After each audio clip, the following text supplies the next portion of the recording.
Cwpan y Byd 87, ar ôl ni benni ware, pencampwriaeth y 5 glad.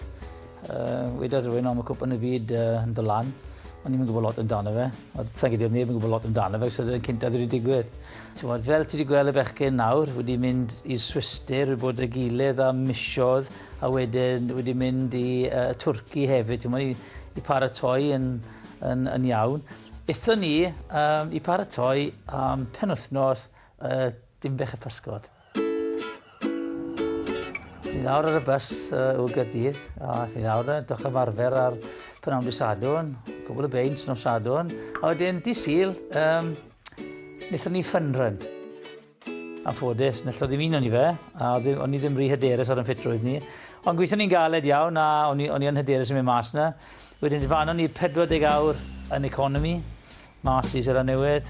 Eithon ni lawr i Wellington, oedd y tywydd yn warthus, yn wyntog, oedd y stand yn cael ei gau yn y gêm gyntaf, oedd y Ryd Angeris. Eithon ni Invercargill, a ddim byd yn Invercargill. Os chi'n gofnod i unrhyw un o Seland Newydd, os ydym wedi bod yn Invercargill, sa'n geid bod neb wedi bod yna.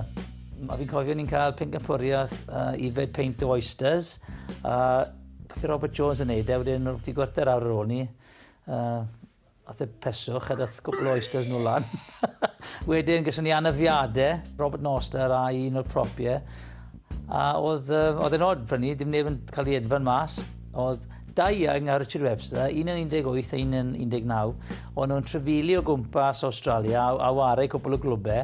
Agos bod nhw mor agos, pen y fan o'n i bigo nhw, droi nhw lan yn ware yn y gêm am trydydd lleb yn Australia.